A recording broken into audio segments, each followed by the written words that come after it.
अस्सलामुअलैकुम, सुबह खैर, जुम्मा बहुत बहुत मुबारक। आप देख रहे हैं एक्सप्रेसो, मैं हूं हिना आदिल और मैं हूं इमरान हसन। इस उम्मीद और दुआ के साथ कि आप खैरियत से हैं।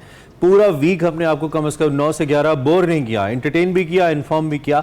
आज इस वीक का आखिरी प्रोग्राम है, आपको वेलकम करते हैं और साथ साथ बेस्ट विशेस आपके दिन के लिए। जैसा कि इन्होंने बताया कि आज जुम्मा है, सैयदुल अय्याम है और रिमाइंडर बहुत ज़रूरी है, आज के दिन दरूद इब्राहिमी सल्लल्लाहु अलैहि वसल्लम पढ़ने की तलकीन की गई है।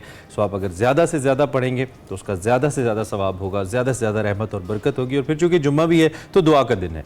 आज अहादीस के मुताबिक एक घड़ी ऐसी लाजमी होती है आज की पूरे दिन में दुआ कबूल होती है। वैसे तो हर लम्हा होती है, लेकिन बताया गया है। सो दुआ का एहतमाम भी कीजिए और अच्छा सा दिन गुजारिए। How is your day going to be आज हिना? बहुत अच्छा जाने वाला है। अच्छा? क्योंकि हम मेरा वीकेंड की खुशी में उसकी खुशी में बहुत अच्छा जाने वाला है। तो भरपूर तरीके से पहले तो जुम्मा मनाएंगे, फिर उसके बाद देखेंगे क्या होता है। पाकिस्तान के लिए भी आज बहुत बड़ा दिन है भाई। पाकिस्तान के लिए एक्चुअली बहुत बड़ा दिन है। मुझे लगता है जितनी इस दिन को प्रोजेक्शन मिलनी चाहिए उतनी नहीं मिल रही, लेकिन हम हैं ना, एक्सप्रेसो है ना अपना रोल प्ले करने के लिए। पाकिस्तान अपना पहला सैटेलाइट मिशन आज रवाना करने वाला है। आज ये मिशन रवाना हो रहा है। ये जो नया मसनूई सैयारा है जो कि जाने वाला है, इसका वजन 7 किलोग्राम है और इसमें 2 ऑप्टिकल कैमरे हैं जो कि पाकिस्तान को रिप्रेजेंट कर रहे हैं। दोपहर 12:50 पर पाकिस्तान का पहला सैटेलाइट मिशन चांद पर भेजा जाएगा। जी हाँ, और जो खलाई तहकीक के मैदान में अब पाकिस्तान ने अहम संगे मील तय कर लिया है, इस पर मुबारकबाद के मुस्तहिक हैं वो सब लोग जो इसमें शामिल हैं। पाकिस्तान चीन के कमरी मिशन चांगी 6 का हिस्सा बन गया है। इंस्टीट्यूट ऑफ स्पेस टेक्नोलॉजी हुकाम ये कहते हैं कि 7 किलोग्राम वजन वाले जो नया मसनूई सैयारा है, इसमें 2 ऑप्टिकल कैमरे नस्ब किए जाएंगे, बल्कि नस्ब हैं। मिशन चीन के हिनान स्पेस लॉन्च साइट से खला में भेजा जाएगा। सैटेलाइट iCube कमर की लॉन्च को वेबसाइट से लाइव भी दिखाया जाएगा। बिल्कुल, आप लाइव देख सकते हैं जब इसको लॉन्च किया जाएगा। हमारे लिए बहुत फख्र का लम्हा है। 2 केस के ऊपर भी हमारा दुश्मन आएगा, प्रोपेगेंडा करेगा, हमें चीन पे डिपेंडेंट कहेगा, लेकिन इट्स अ कोलैबोरेशन। जिस तरह बहुत सारे ममालिक एक दूसरे के साथ कोलैबोरेट करते हैं, जिस तरह बाज़-औक़ात एक मुल्क दूसरे मुल्क का सैटेलाइट स्टेशन इस्तेमाल करता है, ये होता है, नासा भी ये करता है, तो ऐसा ही ये सिलसिला है। लेकिन this is the best thing that we are witnessing. अल्हम्दुलिल्लाह पाकिस्तान अपना पहला सैटेलाइट मिशन भेज रहा है। वेबसाइट पे आप इसको बराह रास्त देख सकते हैं। और जिस तरह डॉक्टर खुर्रम खुर्शीद का हम जिक्र कर रहे हैं, उन्होंने बताया है कि ये जो iCube कमर का डिज़ाइन है और डेवलपमेंट है, ये चीन और स्पार्को के इश्तराक से इसको तैयार किया गया है। चांद की तस्वीर बनाने के लिए iCube कमर में 2 कैमरे नस्ब हैं जो कि इस सारे सिलसिले को कैप्चर करेंगे, फिर हमें दिखाएंगे। और ये जो चांद की सतह की तस्वीर हैं, ये चीन की डीप स्पेस नेटवर्क के जरिए फिर हासिल की जाएंगी और ऑब्वियसली फिर इनको पब्लिक भी किया जाएगा। 2022 में जो चाइनीज नेशनल स्पेस एजेंसी है, Asia Pacific space corporation organization, जिसको एप्सको भी कहा जाता है, उसके जरिए मुख्तलिफ रुकन ममालिक को चांद के मदार तक मुफ्त पहुंचाने का एक मुनफरिद मौका फराहम किया गया था। डॉक्टर खुर्रम ने बताया है कि जो एप्सको की पेशकश है, इस पर रुकन ममालिक ने अपने अपने मनसूबे भेजे थे और इसमें पाकिस्तान था, बांग्लादेश था, चीन था, ईरान था, पेरू था, जनूबी कोरिया था, थाईलैंड था और टर्की भी इसमें शामिल था। पाकिस्तान की जानिब से जो हमारी स्पेस टेक्नोलॉजी का इंस्टीट्यूट है, उसने भी मुजव्विज़ा मनसूबा जमा कराया था और 8 ममालिक में से सिर्फ पाकिस्तान के मंसूबे को कबूल किया गया। आई मीन दिस इज एजाज हमारे लिए, अ बिग अचीवमेंट। और 2 साल की जो मेहनत है, अब उसके बाद सैटेलाइट iCube कमर को मुकम्मल किया जा सका है और आज 12:50 पर यह मिशन चांद पर भेजा जाएगा। और इसके साथ साथ एक और इम्पॉर्टेंट जो अपडेट है वो ये है कि सिलेक्शन कमेटी ने आयरलैंड और इंग्लैंड के लिए बाबर आजम की क़यादत में जो 18 रुकनी कौमी क्रिकेट टीम है उसका ऐलान कर दिया है, जिसका कल हम जिक्र कर रहे थे कि आज ऐलान किया जाना है। फास्ट बॉलर हारिस रऊफ के साथ हसन अली और सलमान अली आगा को टीम में शामिल भी कर लिया गया है। क्या आपने एक चांद के बाद 18 चांद हमारे दिखाए एकदम से, और बाबर आजम बतौर सबसे बड़े पूरे चांद नजर आ रहे हैं। लेग स्पिनर उसामा मीर और फास्ट बॉलर जमान खान को ड्रॉप कर दिया गया है। This is very interesting and somehow disappointing for a fan like me at the same time. Usama बहुत अच्छी बॉलिंग कर रहे थे और जमान खान डेथ ओवर्स में तो कमाल बॉलिंग करते हैं, मैं उनका बड़ा फैन हूँ, लेकिन उनको नहीं रखा गया है। शायद एक ऑलरेडी अच्छा मेन्यू मौजूद है स्पिनर्स की सूरत में। जो सिलेक्शन कमेटी की रुकन है वहाब रियाज साहब, उनका ये कहना है कि हसन अली और हारिस के बैकअप के तौर पर उनको टीम में शामिल किया गया है। और जो member selection committee Mohammad Yousuf साहब है, वो ये कहते हैं कि आजम खान और मोहम्मद रिजवान अब मुकम्मल फिट हैं। रजाक साहब का कहना है कि शादाब और अबरार भी हैं, उसामा मीर को इसलिए सिलेक्ट नहीं किया गया। तो अब अगर मजबूरी तौर पर हम इस कैजुअल की बात करें आने वाले वक्त में, तो कौमी टीम 4 से 6 मई तक लाहौर में एक 3 रोज़ा तरबियती कैंप लगाने वाली है। 7 मई को डबलिन के लिए रवाना होगी और फिर हम तुम होंगे और मैचेस होंगे। बिल्कुल मैचेस होंगे और इसके साथ साथ आईसीसी ने T20 वर्ल्ड कप 2024 का जो ऑफिशियल गाना है वो भी जारी कर दिया है। इस गाने में ओलंपियन यूसैन बोल्ट, साबिक कैरेबियन क्रिकेटर्स क्रिस गेल और चंद्रपाल एक्शन में दिखाई दिए। अमेरिकी फास्ट बॉलर मोहम्मद अली ने भी इसमें अदाकारी किया। इस जो सॉन्ग है इसमें हमने पाकिस्तान का झंडा भी देखा। ऐसा साउंड्स इंटरेस्टिंग। अमेरिकी फास्ट बॉलर मोहम्मद अली, पाकिस्तान का झंडा ऑब्वियसली है। Pakistan is one of the most important cricketing Nations. Pakistan के बगैर कोई क्रिकेट हो कैसे सकती है ना। दुनिया के सबसे बेहतरीन बॉलर्स हमारे पास हैं, बैटर्स भी हैं बाबर आजम की सूरत में, लेकिन बॉलर्स हमारे पास हैं। सारी दुनिया के जो बैटर्स हैं ना, they love to play Pakistani bowlers, तो इसलिए हमारे बगैर तो हो नहीं सकती है क्रिकेट। अल्हम्दुलिल्लाह, all the best team Pakistan और आयरलैंड के लिए भी, इंग्लैंड के लिए भी, and then this for the world cup जो कि होने जा रहा है जून के अंदर। We are very excited. Allah करे कि अच्छी परफॉर्मेंस हो हमारी। वैसे बहुत सारे से कुछ याद आया आपको? कल एक मैच जीत गए हम। कल हम एक मैच जीत गए। अच्छा, अब आपकी नुमाइंदगी है तो आप फिर पढ़ने बता दें। हम हमारी जो विमेन क्रिकेट टीम है वो फाइनली एक जो कल का मैच है वो जीत गई है। जो वेस्ट इंडीज से हमारे मैचेस की सीरीज थी, ऑल्दो 3 मैचेस से वो तो जीत ही चुके हैं सीरीज, लेकिन स्टिल एक मैच जीतने की खुशी तो थी, वो मैंने कहा जरूर सेलिब्रेट करें। चले, नहीं भाई, खुशी होती है, छोटी हो या बड़ी हो। तो हमारी मुबारकबाद एक मैच जीतने के लिए, लेकिन ज्यादा जीतने चाहिए थे। वेस्ट इंडियन क्रिकेट का वैसे कोई इतना अच्छा हाल है नहीं। उनकी मेल्स टीम तो वर्ल्ड कप भी इसलिए खेल रही है क्योंकि वो मेजबान है, अदरवाइज वो नहीं खेल सकते, क्वालिफाई नहीं कर सकते। खैर चलें जी, अब हम बड़ी खबर की जानिब बढ़ते हैं और जरा सियासी मैच की बात करते हैं।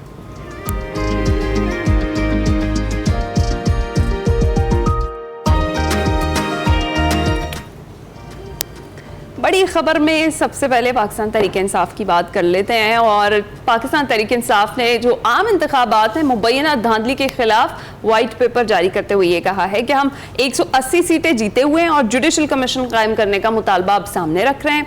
इस्लामाबाद में प्रेस कॉन्फ्रेंस करते हुए जो बैरिस्टर गौहर अली खान हैं उन्होंने कहा कि हमने बहुत कोशिशें की लेकिन इलेक्शन आज़ादाना और मुनसिफाना नहीं हुए। इलेक्शन मुहिम से हमें हर तरफ से रोका गया। कई मकामात पर हमारे उम्मीदवारों के कागजात भी मुस्तरद हुए। इंट्रा पार्टी इलेक्शन को मंजूर ना करते हुए इंतखाबी निशान बल्ला भी छीन लिया गया, मगर हम फिर भी बॉयकॉट की तरफ नहीं गए। 8 फरवरी को इंटरनेट भी बंद कर दिया गया और जब इलेक्शन हुए तो फॉर्म 45 के जरिए नताइज को कबूल नहीं किया गया, जिसकी वजह से हमारा एहतजाज आज तक जारी है। उन्होंने कहा जी हम 180 सीटें जीते हुए हैं। तहरीक इंसाफ कहती है हमने सुप्रीम कोर्ट में पिटीशन दायर की है। मुल्क भर में हमारी अब तक 158 पिटीशंस हैं जो दायर हो चुकी हैं। इस मौके पर उमर अयूब साहब भी बोले, हमारा आज भी मुतालबा है कि चीफ इलेक्शन कमिश्नर मुस्ताफी हों। दूसरी जानिब मौलाना फजल रहमान जो कि हल्के नहीं आ रहे हैं, मुसलसल ताबड़तोड़ हमले कर रहे हैं इस हुकूमत की लेजिटिमेसी के ऊपर, इस इलेक्शन की लेजिटिमेसी के ऊपर। एक जलसे से उन्होंने खिताब किया और इसमें उनका कहना था कि इलेक्शन में सिर्फ वोट के बक्से नहीं बदले, असेंबलियां बेची गई। सिंध असेंबली से लेकर ऐवान सदर तक का सौदा हुआ है, मौलाना ने ऐसा कहा। मुल्क में इलेक्शन का ड्रामा रचाया गया। इंतखाब के नतीजे में ये जो बनने वाली असेंबलियां हैं, मौलाना ने कहा कि ये जाली हैं। उन्होंने कहा कि 2024 के इंतखाबात में इलेक्शन का नाटक रचाया गया। आमिरों की तारीख है कि वो साजिशों से इक़्तिदार जो है वो तब्दील करते हैं। और साथ साथ उनका कहना था कि हमारी जो जदोजहद असेंबलियों और वजारतों तक पहुंचना नहीं है, बल्कि हमारी जंग एक खुद मुख्तार पाकिस्तान के लिए है। दूसरी जानिब कल एक बड़ी अहम स्टेटमेंट आई और वो आई chief of army staff general Syed Asim Munir की तरफ से। उन्होंने बड़ा धुआंधार खिताब किया अपनी आईनी हुदूद के हवाले से। उन्होंने कहा कि हम अपनी आईनी हुदूद को बखूबी जानते हैं, दूसरों से भी आइन की पासदारी को मुकद्दम रखने की तवक्को करते हैं। पाकिस्तान के आर्टिकल 19 में, आइन के आर्टिकल 19 में वाज़े तौर पर आज़ादी इज़हार राय और इज़हार राय की हुदूद मुतय्यन की गई हैं। जो लोग वाज़े क़ुयूद की बरमला पामाली करते हैं वो दूसरों पर उंगलियां नहीं उठा सकते, ऐसा भी कहना था। और आर्मी चीफ ने मजीद भी बहुत कुछ कहा। उन्होंने मजीद कहा कि जनाब याद रखें, हक ताकत है जबकि बातिल कभी ताकतवर नहीं हो सकता। इस तमाम तर सूरत हाल पर ये जो डेवलपमेंट्स हैं सियासी मैदान में, बात करने के लिए हमारे साथ मौजूद हैं सीनियर तज्ज़ियाकार ताहिर मलिक साहब। अस्सलाम वालेकुम ताहिर मलिक साहब, गुड मॉर्निंग, कैसे हैं आप? बिल्कुल ठीक, आप लोग ठीक हैं?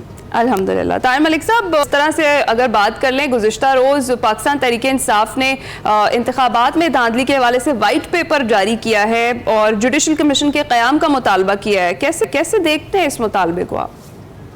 ये मैं देखता हूँ कि मेरी जितनी उम्र है, आप देख लें 2-3 दहाइयों से एक वाइट पेपर मेरे ज़हन में आ रहा है कि 90 के इंतखाबात में खुर्शीद महमूद कसूरी, महनाज रफ़ी और मोहतरमा बेनज़ीर भुट्टो ने जारी किया। वो किताबी शक्ल में शाया हुआ। नवाबजादा नसरुल्लाह खान ने वाइट पेपर शायरत किया।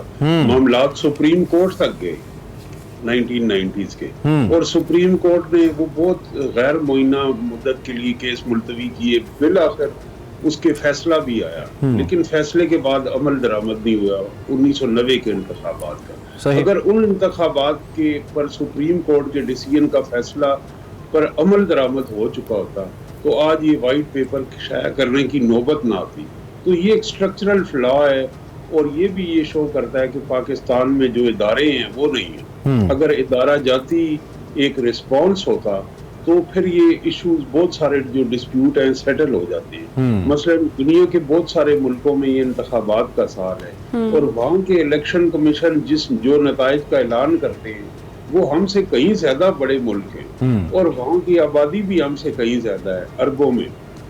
लेकिन वहाँ जो इंतखाबात के नताइज का ऐलान होता है उसे हारने वाला भी तस्लीम करता है, और जीतने वाला तो जाहिर है वो उस पर खुशी मनाता है। तो क्या वजह है कि इतने फंड्स के बावजूद और इतने जो टैक्स पेयर मनी लेने के बावजूद जिन इदारों का काम इलेक्शन कराना है वो उस पे वो एतमाद और उनकी साख पे सवालिया निशान है। कौन जीता कौन हारा इसे तो जाने दें, लेकिन हम क्यों ऐसे इदारे नहीं बना सके जो आज़ाद हो, खुद मुख्तार हो, जिन पे लोगों का ट्रस्ट हो। एक ट्रस्ट डेफिसिट है, ये सोचना होगा। और अब जो नई पार्लियामेंट मुंतखब होके आई है इन्हें ऐसी रिफॉर्म्स और कानून साजी करनी होगी गवर्नमेंट को, अपोजिशन को, जिससे हम बुनियाद रख सकें फेयर एंड फ्री इलेक्शंस। तालिब साहब, हम अपनी आईनी हुदूद जानते हैं और बाकी लोग भी इसको जानें और अपनी हुदूद में रहें। हमें ना बताएं कि हमने कैसे कॉन्स्टिट्यूशन को फॉलो करना है। कुछ इस तरह का मफहूम था कल जो चीफ की स्पीच, उसमें थोड़ा सा हमने देखा कि मुझे लगा शायद कि थोड़ा सा एग्रेशन भी था समहाउ किसी खास हल्के की तरफ। ये इशारा क्या कुछ सियासतदानों की तरफ है आर्मी चीफ का, या कुछ जर्नलिस्ट की तरफ है? ये किस जानिब इशारा है कल की स्पीच में? ये मजमूई फिजा के लिए और मेरे जैसे आइन पसंद, जमहूरियत पसंद के लिए ये एक बात खुशाइंद है कि मुल्क में आर्मी चीफ जो हैं वो आइन की तरफ रेफर भी करें, हाँ किसी भी शक्ल में करें। हमने तो यहाँ जनरल ज़ियाउल हक को देखा आइन की तज़दीक सरेआम करते हुए प्रेस कॉन्फ्रेंसेस की। तो आर्मी चीफ का ये कहना बहरहाल एक मुस्बत बात है, लेकिन जो फिजा है उनका मुखातिब जो आपका क्वेश्चन है इस वक्त उनका अदलिया की भी आपके सामने एक सूरत हाल है जिसमें वो आइन का तज़किरा कर रहे हैं और मावराए आइन इक़दामात को वो नापसंद कर रहे हैं। मीडिया के अंदर भी एक सूरत हाल है और सियासी जमातों में भी। ये बात उनकी दुरुस्त है कि हर इदारे को जो है वो आइन पे, कौमों की तरक्की का यही राज है कि आइन के अंदर जो इदारों का हदूद मुतय्यन है उसके अंदर इदारे रहे। ये बात उनकी बिल्कुल ठीक है, ओवर स्टेप ना करें, अपने दायरे कार में करें।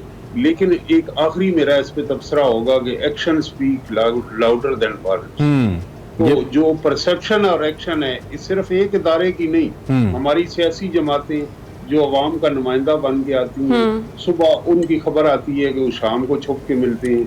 हमारा जो अदालती निज़ाम है वो जिस अंदाज में डिस्पेंसेशन ऑफ जस्टिस कर रहा है, और हमारे जो ताकतवर हल्के हैं जिसकी खुद आर्मी चीफ नुमाइंदगी कर रहे हैं, उनके बारे में जो लोगों की परसेप्शन है, इस परसेप्शन को बदलना किसका काम है? इस परसेप्शन को बदलना जो लोग इख्तियार रखते हैं, जो इदारों के सरबराह हैं, जो सियासी जमातों के सरबराह हैं, जो हमारे अदालती निज़ाम के सतून हैं, उनका ये काम है।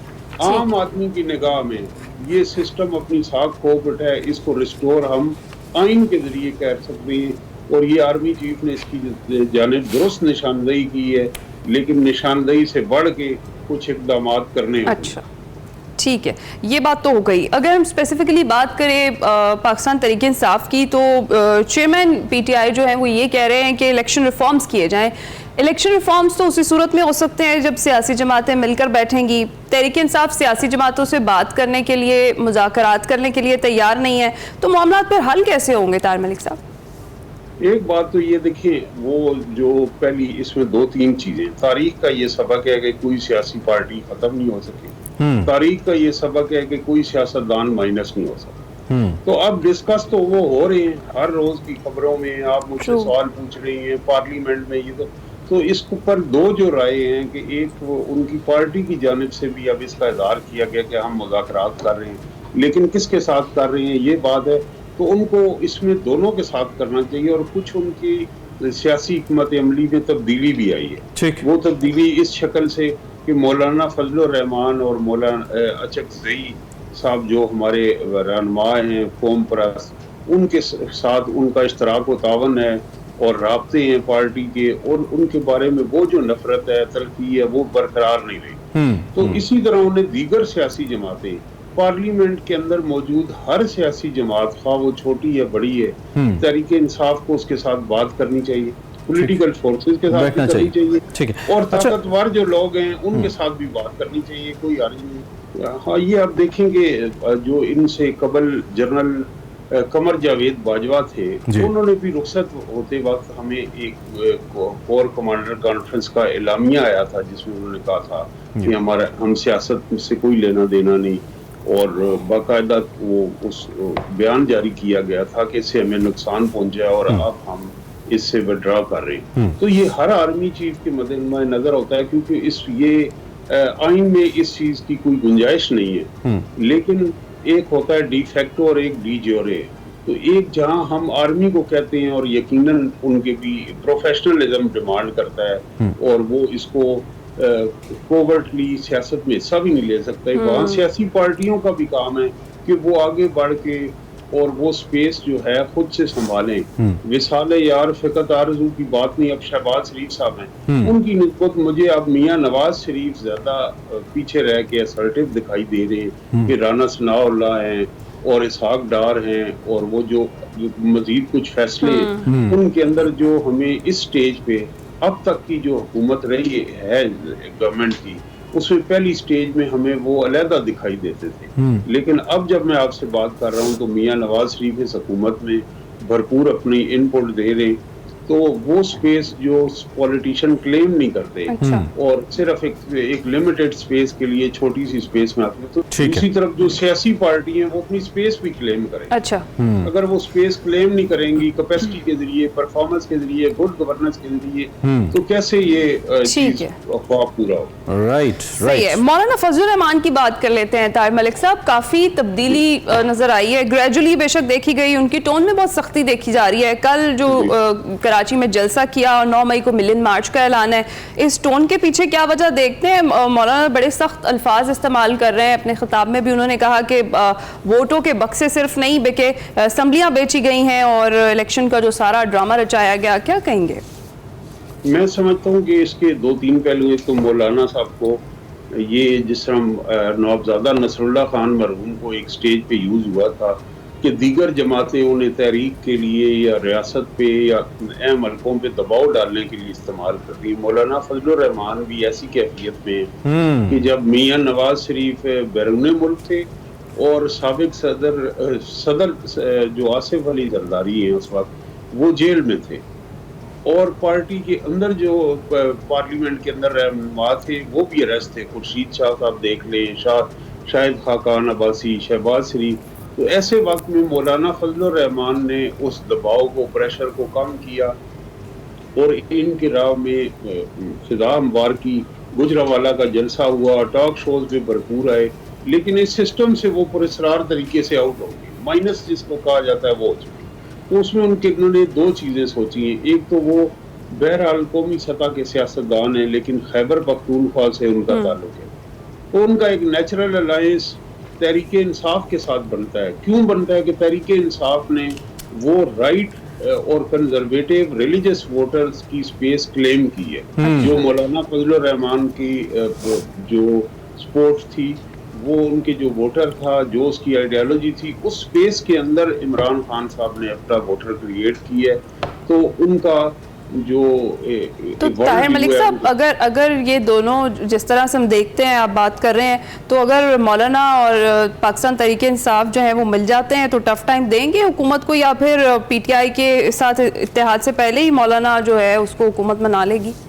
एक तो ये आपको मुस्तकबिल की अगर बात करूं तो नेक्स्ट इलेक्शन में हो सकता है कि मौलाना उनके बेटे और रिश्तेदारों के मुकाबले में अंडरस्टैंडिंग हो, चंद हल्कों में पीटीआई उम्मीदवार ना खड़ा करे। अच्छा, पूरी तौर पे ये है कि कुर्बतें इतनी बढ़ गई हैं, बढ़ सकती हैं अगर इस तरह के कार, जिस तरह उनके मुकाबले में नून लीग ने उम्मीदवार नहीं खड़ा किया। अच्छा, और इसी तरह अभी ये है कि उनके पास बहरहाल एक स्ट्रीट पावर तो है। और आपको याद होगा कि जब साबिक वजीर आजम इमरान खान साहब के दौर में वो इस्लामाबाद आए थे, तो उन्होंने परमिला कहा था कि हमसे कमिटमेंट की गई थी कि आप मार्च लेके आए तो हम गवर्नमेंट मसला असल में कमिटमेंट। अच्छा, टाइम कम है, आपने चूंकि इशारा कर दिया तो गंडापुर साहब की कल एक और स्टेटमेंट आई है, सीएम केपी। उन्होंने कहा कि मैं आराम से नहीं बैठने दूंगा, मैं बंदे लूंगा और मैं आ जाऊंगा, और फिर मैं आपको शुक्रिया का मौका भी नहीं दूंगा, कुछ इस तरह की स्टेटमेंट थी उनकी। तो बड़ी अग्रेसिव स्टेटमेंट। मेरा सवाल ये कि एक जानिब आप मुज़ाकरात की बात और ताकतवर हलकों से मुज़ाकरात की बात कर रहे हैं, दूसरी जानिब आप हुकूमत को चैलेंज कर रहे हैं उस वक्त जब हमारी इन्फ्लेशन कदरे बेहतर रेट्स के ऊपर जा रही है, हमारी स्टॉक मार्केट बेहतर परफॉर्म कर रही है, अच्छे अशारी आ रहे हैं मईशत को लेकर। तो ये तो खुला चैलेंज, फिर इसका मतलब है आप कहीं और कर रहे हैं, हुकूमत को तो नहीं कर रहे। जी, पाकिस्तान की सियासत का ये मॉडल है। हमने देखा कि जब PMLN की गवर्नमेंट थी और परवेज खटक चीफ मिनिस्टर थे, जब मोहतरमा बेनज़ीर की भुट्टो की गवर्नमेंट थी और मियां नवाज शरीफ जो थे वो वजीर आला थे, तो वो इससे बढ़ के करते रहे सारी चीजें। लेकिन मुल्क को आगे बढ़ना चाहिए, रूल्स ऑफ द गेम तय होनी चाहिए, सियासी बहरान कम होना चाहिए, और माशी तरक्की या माशी अहदाफ पर भी हम तभी पहुंचेंगे जब पॉलिटिकल पोलराइजेशन कम होगी। इस सारी सूरत हाल, इस तनाव को कम करने के लिए एक वसी तर डायलॉग की जरूरत है जो अपनी अनाओं से और अपने छोटे मुफादात से निकल के बाहर हो। ठीक है, दायरों का सफर खत्म होना चाहिए, होता नजर नहीं आता। और आपकी बात पे मैं ये भी कह देता हूँ, हजारों ख्वाहिशें ऐसी कि हर ख्वाहिश पे दम निकले, अल्लाह करे ऐसा हो। प्रोफेसर साहब, thank you very much for joining us. अपनी तज्जिया हमारे सामने रखने का बहुत शुक्रिया। मुल्क की जो सियासी सूरत हाल है वो आपके सामने है, तल्ख हो रही है, स्टेबिलिटी की जानिब सियासी सूरत हाल नहीं जा रही, लेकिन माशी तौर पर कुछ अच्छे अशारिये बहरहाल मिल रहे हैं। ब्रेक लेते हैं, ब्रेक के बाद वापस आते हैं।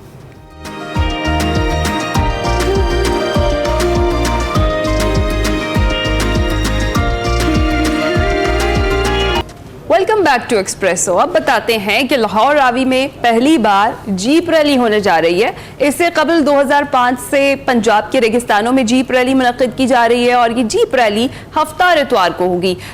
इसके साथ साथ 50 से 60 ड्राइवर्स जो हैं वो इस रैली में हिस्सा ले रहे हैं। इसमें पहली बार डर्ट बाइक, स्ट्रीट बाइक और ट्रक कैटेगरी की रेसेस होने वाली हैं। इससे ज्यादा एक्साइटिंग और क्या हो सकता है रावी के अंदर या रावी के बैंक के ऊपर हमें ये मनाजिर I never imagined, I never expected. Allah करे कि बहुत अच्छा एक कामयाब एक एक्टिविटी हो और उसके साथ साथ ये भी कि एक राह मुतय्यन करे आने वाले वक्त में ऐसी एक्टिविटीज़ के लिए, और साथ साथ ओबियसली जो हमारी नेचुरल हैबिटेट है इसको नुकसान भी ना हो कोई किसी किस्म का, ये भी बड़ा ज़रूरी है। ऐसी एक्टिविटीज़ जब हम करते हैं तो हमारा जो एक नेचुरल एटमॉस्फेयर होता है वो हर्ट भी होता है समटाइम्स, ट्रैक्स बनाते हुए एंड ऑल दैट। सो इसी पर हमने बात करनी है ना।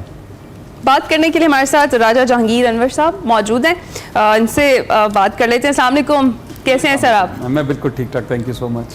अच्छा सर, सबसे पहले तो ये बताएं कि ये जो लाहौर में रावी में जीप रैली है, इसमें इसका ट्रैक क्या कहाँ है और कैसा है और किस तरह का है? अच्छा, मैं थोड़ा कॉन्टेक्स्ट इसका वाज़ेह कर दूं। जैसे कि सबको पता है कि रिवर डिस्ट्रीब्यूशन में रावी और सतलज का पानी जो रोक लिया गया था। अच्छा। और रावी और सतलज जो है वो हमारे हमसाया मुल्क के पास है, जबकि बाकी चनाब, झेलम, इंडस वो पाकिस्तान में, और पंजाब वैसे 5 दरियाओं की सरजमीन है। तो रावी कई सालों से बिल्कुल ड्राई हो चुका है, आपके इल्म में है। और अभी हमने फ़ैसला किया, जैसे भी आपने ख़ुद भी कहा, कि इससे पहले पंजाब की हुकूमत जो है वो डेजर्ट्स में, चोलिस्तान में, थल में, ये वहाँ जीप रैलीज़ हो रही थी, और वो quite away from urban centres, काफ़ी दूर है यहाँ से रेगिस्तानों में। और वहाँ भी बहुत बड़ी लोग जो के शौकीन हैं वो आते थे, वहाँ पे टाइम स्पेंड करते थे। इस दफ़ा हमने इसको अर्बन सेंटर में लेके आए। अच्छा। और ये बड़ी हाई स्पीड रेस होती है, आपके इल्म में है। और हमने रूडा जो रावी अर्बन डेवलपमेंट अथॉरिटी उसके तावन के साथ, वो भी हमारी सरकारी इदारा है, ठीक है, TDCP, और दोनों ने एक जॉइंट वेंचर किया है। और इसके लिए हमने 35 किलोमीटर लंबा ट्रैक बनाया है रावी रिवर बेड। अच्छा, वाह। और वो बड़ा एक्साइटिंग, 35 किलोमीटर मिल गया आपको? 35 एक पूरा लूप बनाया हमने, और इसमें लाहौर और शेखुपुरा डिस्ट्रिक्ट दोनों की जगह इसके अंदर आती हैं। तो वो चूंकि उसके अंदर हमारे मड भी है, उसमें पानी भी कई जगहों पे थोड़ा बहुत है, कई जगहों पे सिर्फ सैंड है किसी जगह पे। तो वो एक बड़ा एक्साइटिंग सा एक वो ट्रैक बना है, और हमें खुद भी बड़ी खुशी हुई जब हमने ये आइडिया कंसीव किया और जब हमने इसको सर्वे किया, तो हमें लगा कि ये बहुत एक इसके अंदर पोटेंशियल है। इवन इस दफ़ा मैं आपको बताता चलूँ कि इसमें हमारे पास एक इंटरनेशनल रेसर भी आई हैं, जर्मन से खातून है, क्योंकि ये बड़ा अनयूजुअल सा एक एक्सपीरियंस होगा। इससे पहले शायद आपको भी इल्म है कि जैसे भी खुद भी कहा कि पहाड़ों में भी रैलीज होती हैं, या सड़कों पे होती हैं, या रेगिस्तानों में होती हैं, ये पहली दफ़ा रिवर बेड के अंदर हो रही है। That's amazing। और हमारा एक और प्लान भी इमरान में बताता चलूँ कि हम ये भी कोशिश करेंगे कि एक तो लाहौर के अंदर, चूंकि बिल्कुल ये लाहौर के अंदर है और ये हम बायनवली करें इसको, 1 नंबर 2 हम इसका एक 10 किलोमीटर का ट्रैक हमने एक और बीच में से निकाला है कि जो हमारे नौजवान अनब्राइडल्ड एनर्जी इनकी जो है वो वन व्हीलिंग करते हैं और हादसात होते हैं, तो हम उनके लिए खोल दें ताकि वीकेंड्स पे वो विद प्रॉपर सेफ्टी गियर वहाँ पे जाके वो अपना एनर्जी अपनी रियलाइज करें।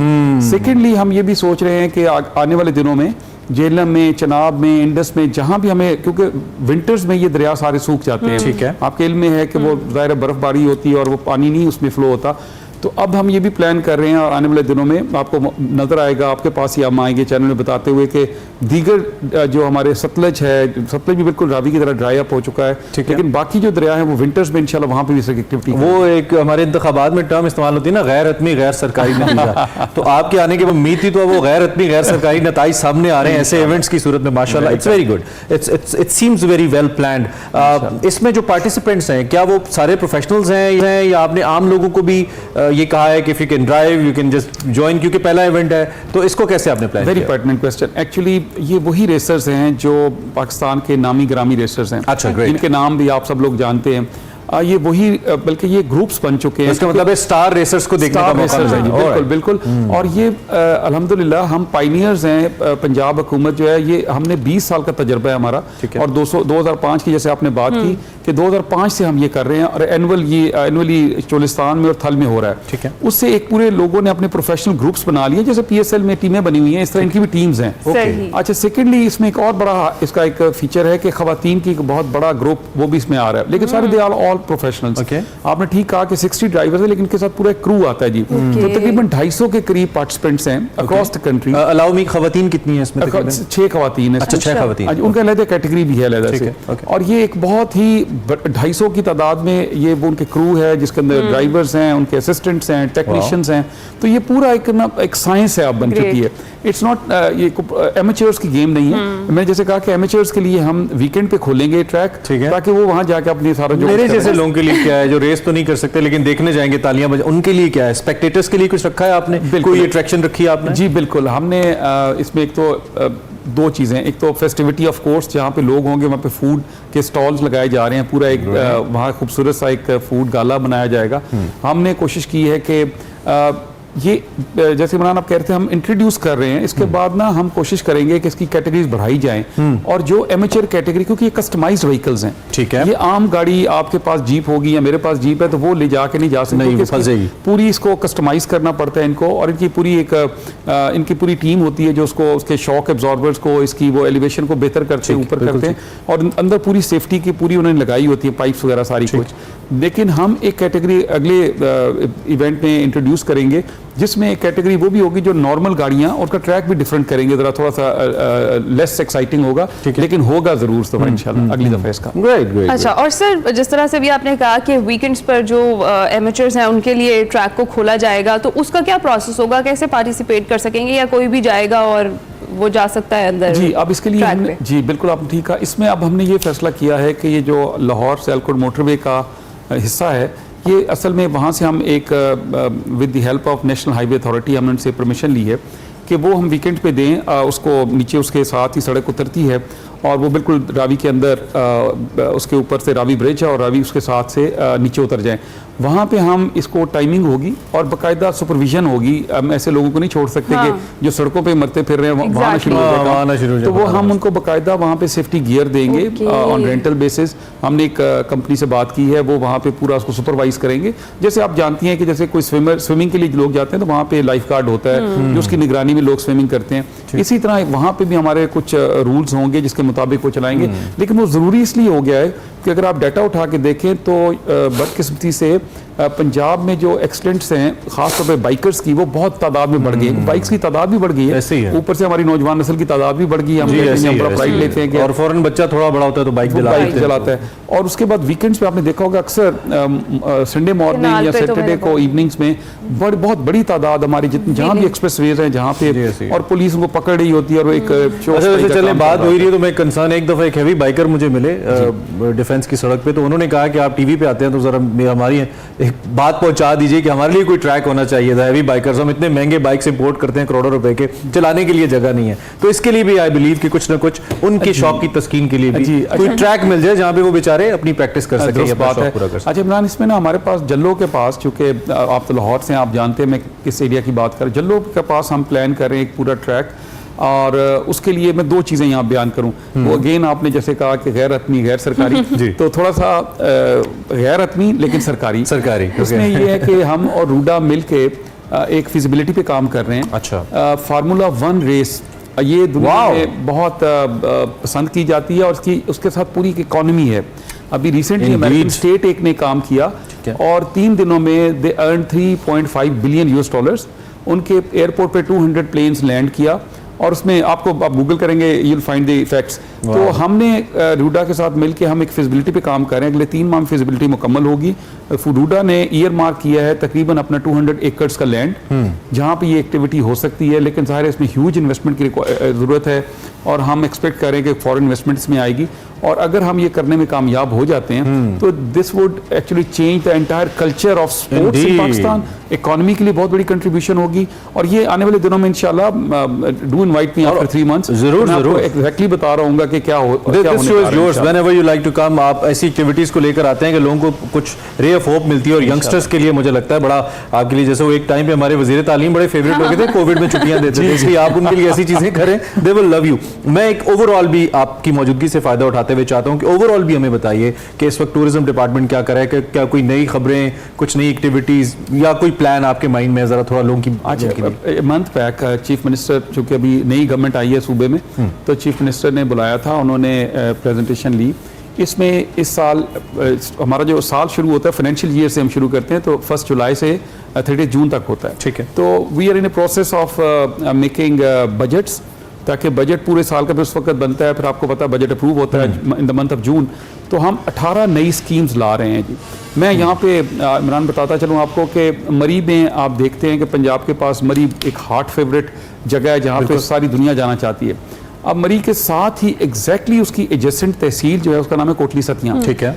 ये बहुत खूबसूरत जगह, बहुत खूबसूरत जगह, पाइन ट्री फॉरेस्ट है वहाँ पे, और इसकी भी हाइट वही है जो मरी की है। वहाँ भी स्नोफॉल होती है, बिल्कुल ठीक। लेकिन अनफॉर्चुनेटली वहाँ पे एक भी टूरिस्ट नहीं जाता, अनटैप्ड है। अब उसके लिए हमें सीएम ने स्पेशल इंस्ट्रक्शंस दी। मैं 3-4 दिन वहाँ पे सर्वे करके अपनी टीम के साथ ऑफ कोर्स, तो हम वहाँ पे 5 नई स्कीम्स ला रहे हैं। ओके। नंबर 1, हम एक फिजिबिलिटी कर रहे हैं कि वहाँ पे एक 5 स्टार होटल बन जाए। जब 5 स्टार होटल बनेगा तो लोकल जो सोशियो इकोनॉमिक जो है ना पूरी उसकी चेंज हो जाएगी। 1, टूरिस्ट जाना शुरू हो जाएंगे।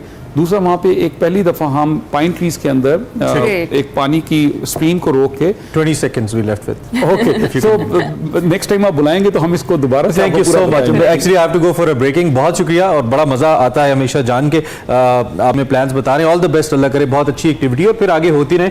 आपसे सिर्फ छोटी सी गुजारिश है कि आप भी रिस्पॉन्सिबिलिटी का मुजाहरा करें, अथॉरिटीज के साथ जिम्मेदारी का मुजाहरा करें, ताकि कोई नाखुशगवार वाक़या ना हो ऐसे मौके पर। प्रोग्राम में वक्त हुआ एक ब्रेक का, हमारे साथ ही रहिए।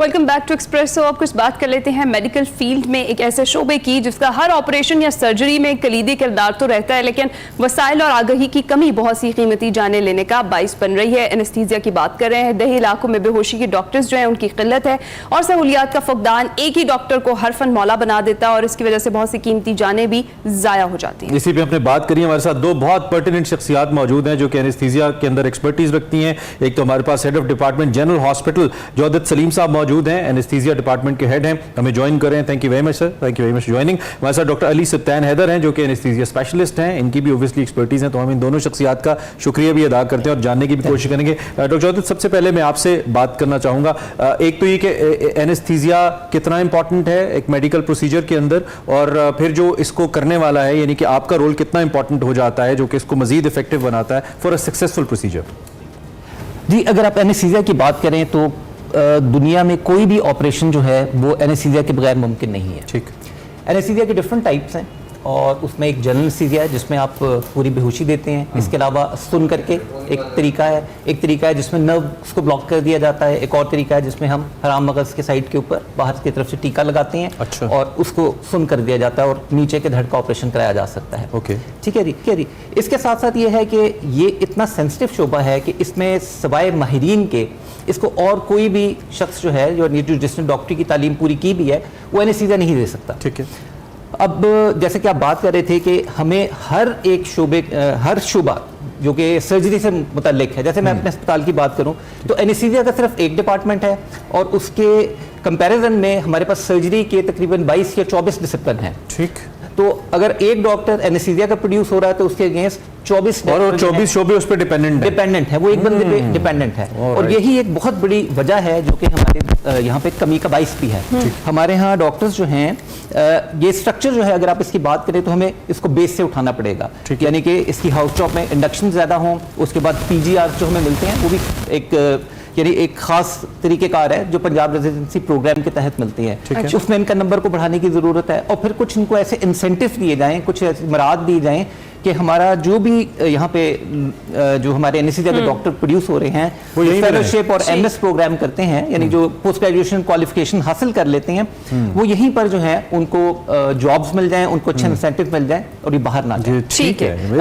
अली सब्तैन हैदर साहब, आपसे ये पूछना चाहूँगी, जिस तरह से भी प्रोफेसर साहब ने बात की है कि कोई भी दूसरा डॉक्टर जो है वो स्पेशल किसी भी फील्ड में अपने डिपार्टमेंट में हो स्पेशलिटी उसके पास, लेकिन वो एनेस्थीसिया स्पेशलिस्ट नहीं बन सकता। लेकिन हम देखते हैं ओवरऑल कि हमारे जो बैकवर्ड एरियाज हैं वहाँ पर तो एक ही डॉक्टर होता है और वही सर्जरी कर रहा होता है और वही एनेस्थीसिया स्पेशलिस्ट भी बन जाता है। इससे कितनी ज़्यादा पेचीदगियाँ पैदा हो रही हैं?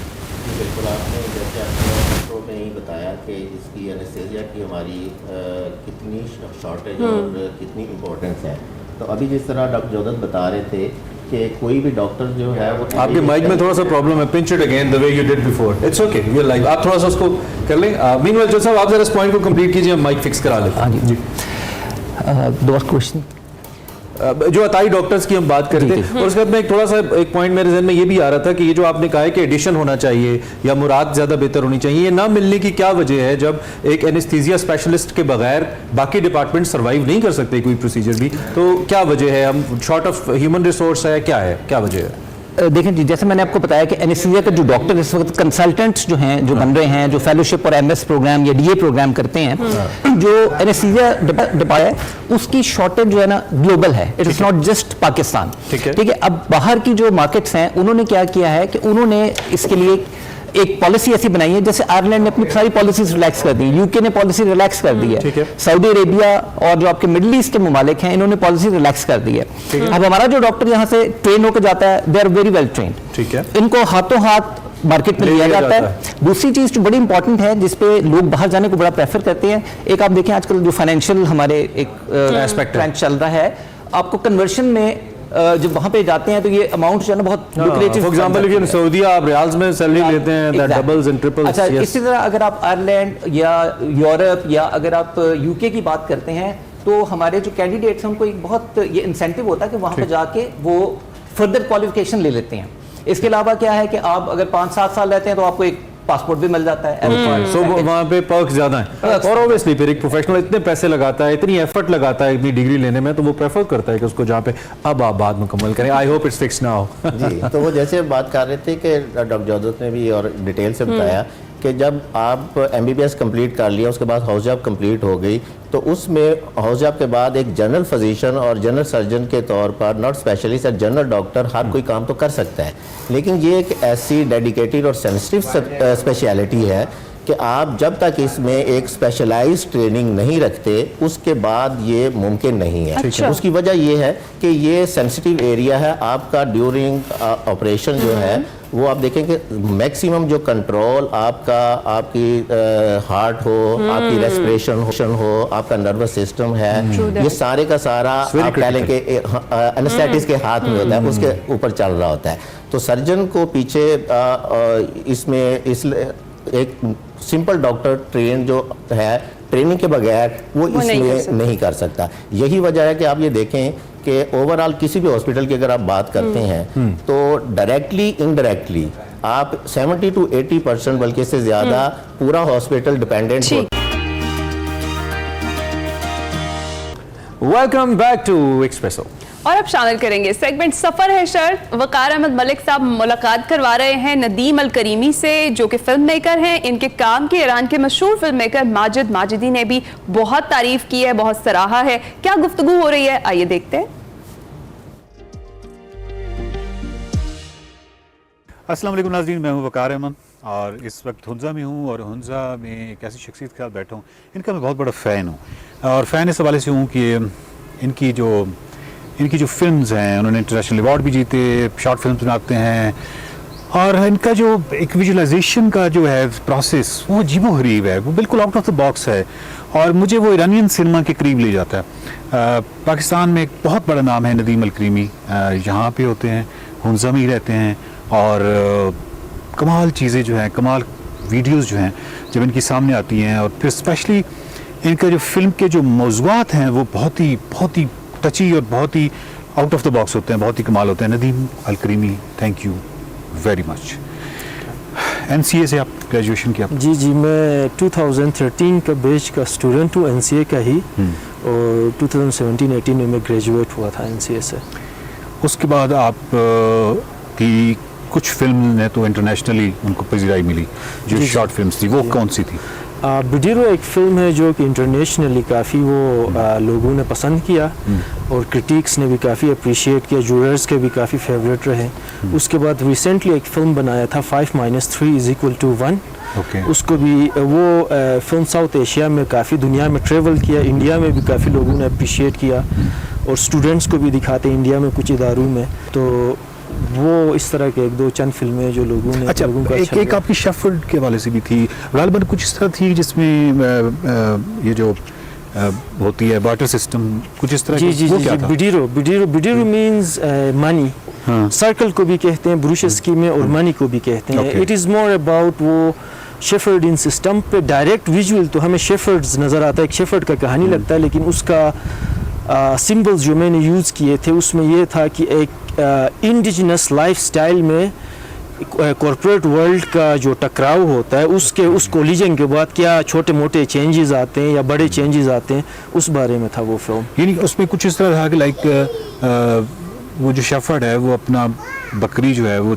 कागज़ के टुकड़ों के एवज़ जब बेचता है तो मतलब क्या वो समझता है कि कागज़ के टुकड़े वाकई इतनी वैल्यू रखते हैं कि जितनी एक बकरी, उससे पहले एक बार्टर सिस्टम हुआ करता था तो आसानी होती थी कि एक बकरी दी, कोई इस हवाले से कोई चीज़ ले ली या इस तरह की भी, तो साइकोलॉजिकल इश्यूज भी और इस तरह का भी मामला होते हैं। नहीं, वो जो इमोशनल बेसिकली टर्मोइल इमोशनल जो मुश्किलात से वो गुजर रहा होता है, बिकॉज वो अपने माल मवेशी से वो इतना मोहब्बत करता है कि वो इन द फर्स्ट प्लेस वो सेल करना नहीं चाह रहा है, जो कसाई है उसको, बट वो उसका जर्नी जो है ना, मतलब वो एक ऐसा सिचुएशन, अनफोर्सीन सिचुएशन बन जाता है उसके लिए जिसके लिए उसको सेल करना पड़ता है। तो वो सारे चैलेंजेस के बारे में ऑब्वियसली वो इंटरेस्टेड नहीं है उन पैसों में, बट वो उसको करना पड़ता है। नदीम, आपके भी आपने एक मूवी का नाम लिया 5-3 = 1। It's again so beautiful. मैं इसका कॉन्सेप्ट आपसे पूछता हूँ, बट उससे पहले थोड़ी सी एक नोट्स फ्रॉम अंडरग्राउंड, दोस्तोयेव्स्की का एक बड़ा खूबसूरत नावल, और उसके अंदर ये बार बार आता है कि 2+2 = 5 क्यों नहीं हो सकता या समथिंग इस तरह का। आइंस्टाइन जो थे वो भी उनके बहुत बड़े फ़ैन थे दोस्तोयेव्स्की के, और उन्होंने कहा कि मुझे आउट ऑफ द बॉक्स सीखना, सोचना जो है उन्होंने सिखाया। अब ये क्या है 5-3 = 1? It's a good question actually.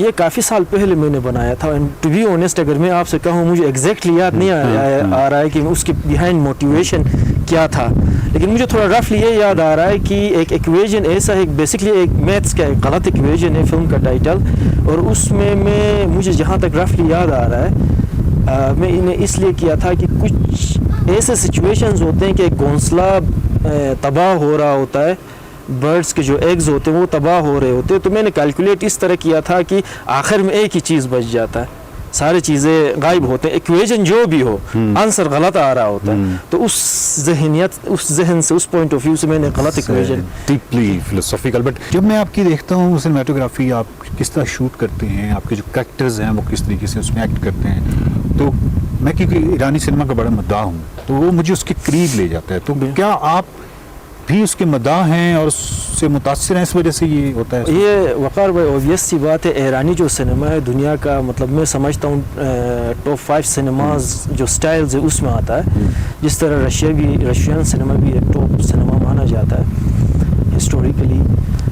तो बेसिकली ईरान और हमारा कल्चरली भी काफ़ी विजुअल सिमियोटिक सिमिलर है। हमारा रहने का, बैठने का, उठने का पर्शियन इन्फ्लुएंस यहाँ पे बहुत ज़्यादा है ना, वहाँ से पीर काफ़ी ज़्यादा आए हैं यहाँ पे अपने प्रीचिंग में, तो उस वजह से हमारा स्टाइल वो भी एक रीज़न है। ऑब्वियसली माजिदी जैसे जो बड़े फिल्म मेकर्स है वो उनको हम फॉलो करते हैं, बल्कि माजिदी से मेरा मुलाकात भी उधर हुआ था पर्शियन गल्फ जो कंट्रीज़, उस फिल्म फेस्टिवल में जो इवन ये जो अवार्ड मिला था वीडियो फिल्म को, मेरे थीसिस के फिल्म को, वहाँ पे वो जूरर थे। मुझे मौका भी मिला उससे मिलने के लिए, उससे उन्होंने अप्रिशिएट किया। उसने मुझे बस ये कहा कि ये जो आप ढूंढ रहे, ट्रूथ को ढूंढ रहे हैं, इसीलिए वो एलिमेंट वीडियो का मुझे अच्छा लगा। उसने बिल्कुल कम्प्लीटली डिफरेंटली देखा मेरा फिल्म। डोंट यू थिंक इस बहुत बड़ी ऑनर है ये एक पाकिस्तानी फिल्म मेकर के लिए माजिदी का इतना माजिदी से मिलना, और उसका जो फिल्म है प्रॉफिट मोहम्मद जो उसने बनाया लास्ट, उसका आई थिंक उसका लास्ट फिल्म में या सेकंड लास्ट, उसका जो एक्टर था उसमें हज़रत अबू बकर जो बने थे वो एक्टर भी जूरी में थे, वो भी बड़ा मतलब उससे भी सीखने को मिला, तो वो बड़ा कमाल है, अच्छा लगा मुझे। अच्छा नदीम, एक और चीज़ जो मुझे ज़हन में आती है वो ये कि हमें कैरेक्टर बिल्ड करने के लिए ना फिल्म में या नावल में समटाइम्स बहुत ज़्यादा एग्जैजरेट करना पड़ता है, मुबालगा करना पड़ता है। एक हीरो को बिल्ड करना है तो बहुत अनयूजुअल ट्रेड्स उसके साथ नथी किए जाएंगे, बल्कि वो तो किस लेवल पे भी आपको पता है कि ज़मीन पे पाँव मारो तो गाड़ियाँ उड़ना शुरू हो जाएं, और मतलब स्टाइल जो मराठी फिल्म टाइप हीरो आपने स्टैब्लिश करना है तो बहुत अनयूजुअल ट्रेड्स आपने उसके साथ नथी करने हैं। अगर आपने विलन करना है तो बहुत अनयूजुअल एक इंतहाई काबिल नफरत कैरेक्टर बनाओ। रियल लाइफ में ऐसा नहीं होता, ना कोई कंप्लीट हीरो होता है ना कोई कंप्लीट विलन होता है। बिल्कुल सही कह। ईरानी सिनेमा तकरीबन वो है, और जो अच्छा अदब है, यानी जो अच्छा नावल है, मैं अगेन फिर शायद दोस्तोयेव्स्की का नाम लेना पड़ेगा कि उनकी नावलों में कोई हीरो नहीं है, हीरो का कॉन्सेप्ट नहीं है उसके, बिल्कुल सही कह रहे हैं। तो आपकी जो फिल्म्स हैं उसमें भी लाइक इसी तरह है, बिल्कुल। आप जब फिल्म लिखते हैं या कुछ लिखते हैं तो इस तरह बिल्कुल आपने सही कहा वक़ार भाई। इवन मेरा जो अपकमिंग द सेक्रेट्स ऑफ कराखून एक वर्किंग टाइटल है उस स्क्रिप्ट का, कोई 120 पेजेस का एक कहानी मैंने लिखा है। दोस्तोयेव्स्की का आपने बात की, बल्कि उसका जो द इडियट एक बुक है, उस कैरेक्टर से, उस कैरेक्टर के कुछ ट्रेट्स मेरे भी एक कैरेक्टर में है, और वो कहानी है एक म्यूट खातून की जो बोल नहीं सकती और उसका 8 महीने का बच्चा है, और वो काफ़ी चैलेंजिंग प्रोजेक्ट है मेरे लिए। नहीं, आप उसको पहले नावल के तौर पे लिख लें? नहीं, मैं अभी स्क्रीन प्ले लिख रहा हूँ। 120 पेजेस का मतलब स्क्रीन प्ले का ये होता है कि 120 मिनट का वो फिल्म है, ठीक है। तो वो उसमें फिर उसको अपोजिट एक आइडियलिस्टिक कैरेक्टर है, एक रैशनलिस्ट है, तो इन कैरेक्टर्स के बीच में जो एनर्जीज होंगे उस बारे में, और उसके साइकोसिस जो म्यूट खातून है वो भी एक उसका पर्सनालिटी डिसऑर्डर कहेंगे, एक चैलेंज से गुजर रही है, साइकोसिस जो वो चीज़ें देख रही होती है वो है, और उसके जो नाइटमेयर्स है, बुरे ड्रीम्स है, उनको ख़त्म करना चाह रही है। तो ये पूरा कहानी इस तरह के। आप इस तरफ नहीं गए लिटरेचर में, लाइक शॉर्ट स्टोरीज की तरफ या नावल लिखने की तरफ?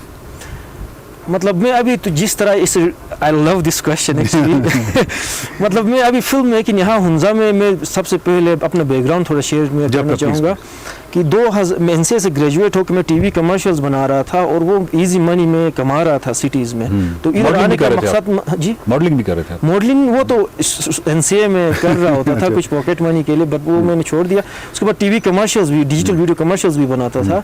बट फिर मेरी जो वाइफ है वहाँ, वो खुद भी फाइन आर्टिस्ट है, उसने कहा कि आपका विजन जो 2015 में मैंने एक पेपर भी लिखा था कि मैं हुंजा में सिनेमा सर्कस के नाम से एक प्रोडक्शन हाउस शुरू करूँगा जिसमें हर साल 1 से 2 फिल्म्स बनाऊँगा, और वो प्योरली मैं जस्टिफाई कर लूँगा हुंजा से या गिलीत बल्तिस्तान के स्टाइल से, जो कि हमारा अपना सिनेमा हो। यहाँ पे कॉन्सेप्ट नहीं था, तो मुझे इधर आना पड़ा, और वो जो इधर आके मैं कोशिश की फिल्म्स बनाए, लेकिन अभी एक ऐसे स्टेज पे आया हूँ लाइफ के कि मतलब जो आपने कहा ना कि नावल्स की तरफ क्यों नहीं आए, अभी मुझे लग रहा है कि फिल्में जो है ना थोड़ा चैलेंजिंग हो रहा है मेरे लिए। तो अभी मैं कुछ अब ये जो 120 पेजेस वाला कहानी ये मोस्ट प्रोबेबली ये मैं नावल फॉर्मेट में ही कन्वर्ट करना चाह रहा हूँ, बिकॉज यहाँ पे पाकिस्तान में ब्रूशस की जो लैंग्वेज है उसके लिए प्रोड्यूसर्स इन्वेस्ट नहीं करना चाह रहे हैं। सीधी सी बात, ये एक बहुत सैड रियलिटी। उर्दू के लिए कब करना चाह रहे हैं? मतलब आप जैसे सोचते हैं या जिस तरह के टॉपिक्स मौजूआत आप सोचते हैं उस पर तो मुझे नहीं लगता कि आप उर्दू में भी अगर बनाएं तो उसके लिए कोई इन्वेस्टर आएगा। हमें तो अनयूजुअल किस्म का हीरो और ये जो अभी वो मैं चाहिए ना। 120 पेजेस का ये द सेक्रेट्स ऑफ कराकरू में ये एक्चुअल 3-4 ज़बानों में अच्छे तरीके से उसका ऑडियो ट्रांसलेशंस होंगे। उर्दू में भी होगा, में भी कुछ यूरोपियन ज़बानों में भी होगा अगर ये जब भी एग्जीक्यूट होगा। बट हो सकता है बिल्कुल। मेरा एक सवाल ये है कि नदीम अल-करीमी एक मतलब कमाल फिल्म बनाता है, विजुअलाइजेशन बहुत कमाल है, टेक्निकली बहुत स्ट्रॉन्ग है, स्क्रिप्ट में बहुत अच्छा है और फिर आइडियाज़ में बहुत ही कमाल है। जो फिल्म बनाने के लिए एक बहुत बड़ी जो हकीकत है वो इक्विपमेंट है, वो गैजेट्स हैं, उनमें नदीम अल-करीमी कहाँ खड़ा हुआ है? वेल जो सेमी प्रोफेशनल कैमरे तो हम यूज़ करते हैं, लेकिन अभी सबसे बड़ा चैलेंज मेरे लिए इंडियन एक कुछ प्रोड्यूसर्स है जो जिनके साथ मैंने पहले इधर वो एक कुछ प्रोजेक्ट्स से पाकिस्तानी फिल्म एक डायरेक्टर के साथ कोलैबोरेट कर रहे थे। तो उन लोगों ने मुझसे कहा कि भाई आप अगर ये the secrets of Karakoram shoot करेंगे और सर्टेन सेंसर्स पे करेंगे तो वी आर इंटरेस्टेड, बिकॉज मैं तो सेमी प्रोफेशनल कैमरों पे आईफोन पे जो है मैंने कभी इसके बारे में केयर भी नहीं किया। अब वो डिमांड्स प्रोड्यूसर्स करते हैं, तो अब वो मेरे लिए मैं अफोर्ड नहीं कर सकता हूँ कि मैं इतना इन्वेस्टमेंट कर लूँ और रिस्क ले लूँ, बिकॉज मैं ऑलरेडी एक ऐसे सिनेमा पे काम कर रहा हूँ जो कि मुझे कोई अदर देन फिल्म फेस्टिवल्स के अलावा मेरा वो नहीं होता है फाइनेंशियली। तो मैं एक एज आर्टिस्ट यहाँ पे इतना बड़ा इन्वेस्टमेंट एक ऐसे सेंसर पे कर लूँ कैमरे के जो कि थोड़ा सा रिस्की लगता है मुझे। तो वो मैं कहानियाँ लिखते जा रहा हूँ, जब मुझे मौका मिलेगा तो फिर I would love to execute, because Indian कुछ प्रोड्यूसर्स इंटरेस्टेड है। पाकिस्तानियों के साथ तो मैंने बात की काफ़ी, बट किसी ने इंटरेस्ट शो नहीं किया। बट आप थोड़ी देर के लिए कान बंद कर सकते हैं? मैं नाज़रीन से मैंने कुछ कहना है। देखिए नाज़रीन बात ये है कि हम कहते हैं कि हमारा टैलेंट की कमी है, हम कहते हैं कि हमारे अच्छी फिल्म नहीं बन रही, हम कहते हैं जी कि पड़ोसी मुल्क जो है उसकी तो सिर्फ जो उनका जो मीडिया इंडस्ट्री है, ये फिल्म इंडस्ट्री है वो इतना कमा के देती है, ये तमाम चीज़ें हम कहते हैं। टैलेंट मौजूद है, इस वक्त आपके सामने बैठा हुआ है, बहुत अच्छे राइटर हैं, बहुत अच्छे आइडियाज़, फिर जो काम किया है उसके हवाले से बैनुल अक़वामी पजीराई मिली है। आज अगर इंडियंस जो हैं वो इंटरेस्टेड हैं कि नदीम अल-करीमी जो है वो करें, तो वाई नॉट कि हम पाकिस्तान के जो लोग हैं, बहुत सारे ऐसे लोग हैं जो कि इन्वेस्ट कर सकते हैं अच्छी फिल्म पे, तो वो हुंजा आएँ या नदीम से रब्ता करें और एक अच्छी फिल्म जो है वो हमें देखने को मिले, एक आर्ट मूवी, एक ऐसी मूवी जो कि सोशल इम्पैक्ट डाले, वो कुछ तो कुछ उसके असरात हों। अच्छा बड़ा नावल वही होता है, बड़ी फिल्म वही होती है जो कि कुछ नए आइडियाज़ के साथ आए और वो आइडियाज़ जो हैं वो सोशली वाकई इम्पैक्ट हो और वो चीज़ नज़र आए। तो ये थे नदीम अल-करीमी, आपसे मिलवाना बहुत ज़रूरी था और अब आप जाने और नदीम अल-करीमी जाने। Thank you. तो पहाड़ों से हमें इजाज़त दीजिए, बहुत शुक्रिया। Welcome back to Expresso. We have और एक्सप्रेसो हीरो ही। ऑलराइट, चलें बताइए। हम मिलवाते हैं एक्सप्रेसो हीरो से। हब रैली क्रॉस को नया चैंपियन मिल गया है। प्रिपेयर्ड ए कैटेगरी में फतह का ताज सजा है जियान धोत के सर पर। बलूचिस्तान के जियान धोत ने 34 मिनट 18 सेकंड में रेस मुकम्मल कर ली और ख्वाजा तैमूर 27 सेकंड के फर्क से दूसरे, जबकि साहिबजादा सुल्तान ने तीसरी पोजीशन हासिल की। नादिर मक्सी गाड़ी खराब होने के बायस रेस मुकम्मल नहीं कर सके। बिल्कुल, और हब जीप रैली की हम बात करें, इतवार हुई थी और रेहान जोत साहब द विनर हमारे साथ मौजूद हैं, उनसे जरा इस हवाले से बात करते हैं। वेलकम जोत साहब, थैंक यू वेरी मच, आपने हमें ज्वाइन किया, उम्मीद है आप खैरियत से हैं। सबसे पहले तो बहुत मुबारकबाद जी आपको, माशाल्लाह प्रिपेयर्ड ए कैटेगरी में ये फतह का ताज मैं कहूंगा आपके सर पे सजा। सबसे पहले तो बताइए कि हाउ टफ इट वाज, कितना मुश्किल था ये रेस, कितनी मुश्किल थी? जी वालेकुम सलाम, अल्हम्दुलिल्लाह बहुत बेहतरीन फील कर रहा हूँ। जो खुशी है अपनी होम ग्राउंड में जीतने का, वो अलग ही फील होती है। जो ये अब रैली क्रॉस का जो ट्रैक है ना, ये 51 किलोमीटर का ट्रैक है और इसमें ट्विस्ट टर्न बहुत ज्यादा है। Okay. तो मुश्किलात कुछ थी, कुछ ऐसे सेक्शन थे जिधर बहुत संभाल के चलाना था, लेकिन अल्हम्दुलिल्लाह मैंने कामयाबी से उसको अपना टाइम ऐसा बेस्ट टाइम दे सका। सही। तो अनबीटेबल रहा। अच्छा, वैसे हम ये देख के आमतौर पर नादिर मक्सी, साहिबजादा सुल्तान, ये अक्सर फातेह नाम है जो सामने आते हैं। आपका नाम आ गया कैसे एकदम से, या इससे पहले भी आप रेसेस कर रहे थे? नहीं, मैं तो रैली कर रहा हूँ 2018 से। मैं पहले चलाता था स्टॉक कैटेगरी में। स्टॉक कैटेगरी इस तरह है ना, हमारा एक आपके मीडिया का एक हम कहना चाहते हैं कि भाई इस रेस में ना अकेला एक कैटेगरी नहीं होता है जो जीतता है। इसके 8 रिपेट के साथ और 8 कैटेगरीज होती है जिनमें गाड़ियां भागती है और वो भी जीतती है, लेकिन मीडिया में खाली नाम आता है एक कैटेगरी का। तो जीते बहुत होते हैं, मैंने भी पहले बहुत रेसें जीती हैं, लेकिन 8 रिपेट में ये मेरी दूसरी जीत है। पहले मैं गवादर जीता हूँ और दूसरी ये मेरी अब है। चलें, इस पे फिर पार्डन अस, अब इस हवाले से थोड़ा सा लेस रिपोर्ट कर रहा है, तो हम कोशिश करेंगे और कैटेगरीज को भी मद्देनजर रखें। And it's glad to know कि नए लोग भी सामने, हमारे लिए नए, ओब्वियसली आप तो नए नहीं है। अच्छा, आपने जैसा कि कहा कि 2018 से आप कर रहे हैं और इससे पहले से भी गाड़ी स्पेसिफिकली कस्टमाइज्ड होती है, आम गाड़ियों से कितनी मुख्तलिफ है? स्पेसिफिकली आपकी गाड़ी के हवाले से जानना चाहेंगे। यूएस का इंपोर्ट है और टेकोमा है, और इसमें मैंने इंजन स्वैप किया हुआ है, 5.7 डाला हुआ है और इसमें लॉन्ग ट्रेवल सस्पेंशन इसमें लगा हुआ है, और सामान तो सारे यूएस से इंपोर्ट किए हुए हैं, फैब्रिकेशन इसका पाकिस्तान में हुआ है। अच्छा, जिस तरह से अभी आप बताएं 5700 सीसी गाड़ी है जो आप चलाते हैं, तो फिर इसको चलाने के लिए एक ड्राइवर में क्या महारत होनी चाहिए, क्या एक्सपर्टीज होनी चाहिए कि वो इस काबिल हो इस गाड़ी को ड्राइव कर सके?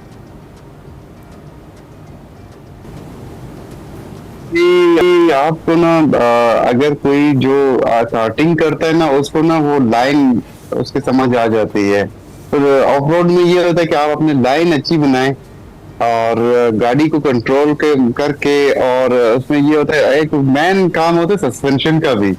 ऑफ रोड में जितनी आप अच्छी तगड़ी सस्पेंशन डालोगे ना, उतनी अच्छी आप ग्राउंड के साथ ऑन ग्राउंड होके ही जाओगे तो उस पर बहुत अच्छी टाइम आप मार सकते हो। और ऑफ रोड में अगर आपकी सस्पेंशन स्टॉक सस्पेंशन तो चलती नहीं है, स्टॉक सस्पेंशन में गाड़ी आपकी ग्रिप ही नहीं करती है। ओके, अच्छा, तो इसका मतलब है तो सारे एस्पेक्ट्स के ऊपर काम होना बहुत जरूरी है। अच्छा, एक बड़ा इंपॉर्टेंट सवाल है, वो पाकिस्तान की उन लोकेशंस के हवाले से। अब से कुछ देर पहले हमारे साथ सेक्रेटरी टूरिज्म भी आए हुए थे, वो रावी बेड के ऊपर एक जो रेस हो रही है उसकी बात कर रहे थे। क्या हमारे पास जान ऐसी लोकेशंस मौजूद हैं जो कि आलमी मेयार की हों और हम इस गेम को ग्लोबल लेवल पे, आलमी सतह पर लेके जा सके, पाकिस्तान इसको इस्तेमाल कर सके? कैसी लोकेशंस हैं हमारे पास? जी, हमारे पास अल्हम्दुलिल्लाह ना जो सबसे बड़ा रेस होता है इसका डकार रैली ना। डकार रैली अभी हो रही है सऊदीया में। सऊदीया का ट्रेंड तो हम सबको पता है कि उधर सारा रेगिस्तान है और ऐसा कोई खास नहीं है, लेकिन अल्हम्दुलिल्लाह पाकिस्तान के पास मल्टी ट्रैक्स है। जिस तरह जलमक्सी है, ये अपना अब रैली हो गया, गवादर हो गया, टोलिस्तान हो गया, तो हमारे पास ट्रैक तो माशाल्लाह वर्ल्ड क्लास के हैं। लेकिन ये कि इसमें थोड़ा सा मीडिया आप लोगों का रोल होना चाहिए। आप जितनी अच्छी तगड़ी कवरेज देंगे उतना हाईलाइट होगा, तो फिर हमारे शायद फेडरल और प्रोविंशियल गवर्नमेंट वगैरह में सपोर्ट करेंगे इसको। अच्छा, और एक और चीज़, जो नौजवान हमने देखा है बड़े एक्साइटेड हैं, वो सड़कों पर ड्रैग रेसिंग करते नज़र आते हैं, और अनफॉर्चुनेटली प्रॉपर इंतजामात ना होने की वजह से, उनकी प्रॉपर ट्रेनिंग ना होने की वजह से उनकी मौत हो जाती है। इस सारे सिनेरियो में जो लोग इंटरेस्टेड हैं रेसिंग के लिए, उनको कुछ कहेंगे आप? जी, ये जो हमारे कुछ होते हैं यंगस्टर ना, जो मतलब ये वीगो डाला वगैरह लेके रोडों पे या फिर जाके बीच पे ये जो करते हैं ना, इनका मैं मशवरा देता हूँ आप आए, ऑफ रोड ट्रैक है हमारे पास, ऑफ रोड पे ही करें ताकि आप किसी और को नुकसान ना दें और इसमें सेफ्टी का भी कोई वो नहीं है। हमारे जो गेम इसके अंदर सेफ्टी 100% है। अच्छा। अल्हम्दुलिल्लाह अभी तक इतने सालों से ये रैली चल रही है, एक भी आपने नाम नहीं सुना होगा कि रोल ओवर होकर किसी को जख्मी हुआ है या किसी की कोई खुदा न खास्ता हलाकत हुई है, ऐसा कोई नहीं है, क्योंकि सेफ्टी पे कोई कॉम्प्रोमाइज नहीं है हमारे गेम में। और दूसरा वो जो ड्रैग रेस है उनके भी हमारे पास ट्रैक की कमी है, लेकिन अल्हम्दुलिल्लाह बहुत काम हो रहा है। अभी पिछले लास्ट मंथ मेरे ख्याल में इस्लामाबाद में भी काम हो रहा था। तो ऑन द ट्रैक काम करें, बेहतर है कि आप किसी शहर के अंदर किसी दूसरे को तंग करने के बजाय मेरा मशवरा यही होता है कि आप ट्रैक पे आएं। Sir player talk, thank you very much. Mister जान दूत हमारे साथ मौजूद थे, हब जीप रैली के नए चैंपियन, और उन्होंने कहा जी कैटेगरीज पूरी रिपोर्ट किया करें, मैं पहले से भी खेल रहा हूं, so it's great to know about you. नौजवानों, सिर्फ ट्रैक्स के ऊपर काइंडली और सेफ्टी गियर्स के साथ रेसिंग करें, अपनी जानों की हिफाजत करें। ब्रेक लेते हैं।